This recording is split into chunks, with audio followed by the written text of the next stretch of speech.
মাশরাফি থাকলে আসলে টিমের কাজটা অনেক ইজি হয়ে যায়, কেননা ও টিমটা খুব সুন্দর হ্যান্ডেল করতে পারে, সবাইকে বুস্ট আপ করে, মোটিভেট করে। মাশরাফি নামটা সবার কাছে যেন প্রেরণার প্রতীক। হ্যাঁ, ফিরেছেন আবাহনী ডেরায় ব্যক্তিগত ছুটি শেষে। গেল কদিনে খাওয়া দাওয়ায় অনিয়মের বাইরে চলে গেছেন বলে ওজন বেড়েছে মাশরাফির, তাই টানা 4 ওভার বোলিং করেছেন একাডেমির নেটে। ম্যাচ ফিট আছেন শতভাগ। এমনিতেই ডিপিএলে আবাহনী জাতীয় দলের মোড়কে এক দল, তার উপর মাশরাফি যোগ দেওয়ায় তারা হয়ে উঠবে অপ্রতিরোধ্য। কিন্তু ব্রাদার্স মানছে না এমনটা।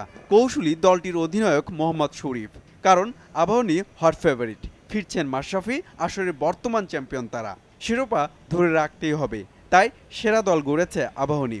আর এসব যুক্তিতেই আকাশী নীলরা থাকবে চাপে।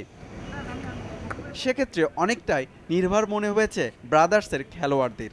অভিজ্ঞ তরুণ দল নিয়ে ব্রাদার্সও দারুণ খেলছে। ডিপিএলে টি-20 চ্যাম্পিয়ন শেখ জামালকে গেল ম্যাচে হারিয়ে সামর্থ্যে জানান দিয়েছে জুনায়েদ ইয়াসিররা। তাদের এক্সপেকটেশন হচ্ছে বেশি, সো আমরা কোনো প্রেশারে, আমি মনে করি আমরা কোনো প্রেশারে নেই, প্রেশার হয়তো আবাহনী থাকবে।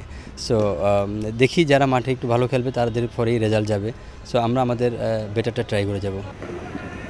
প্রতিপক্ষের অধিনায়কের মন্তব্য, হট ফেভারিট আবাহনী বলেই চাপে থাকবে। ব্যাপারটি অস্বীকার করেননি দলটির ওপেনার জহুরুল ইসলাম অমি, তবে জয়ে রাখছেন অগ্নিদৃষ্টি। চাপ আসলে বড় টিমেরই বেশি থাকে সচরাচর। আমরা যদি চ্যাম্পিয়ন হতে চাই, আপনার ফার্স্ট লিগের 11টা ম্যাচের মধ্যে অ্যাটলিস্ট আমাদের 9টা থেকে 10টা ম্যাচ জিততে হবে। তো আমরা চাইবো যে ব্রাদার্সের সাথে নেক্সট ম্যাচটা যেন আমরা জিতি। 2 ম্যাচে অজয়ে থাকা আবাহনী টেবিলের শীর্ষে, আর সমান ম্যাচে একটি জয়ে পঞ্চম স্থানে ব্রাদার্স ইউনিয়ন। হুমায়ুন কবির রোজ, সময় সংবাদ, ঢাকা।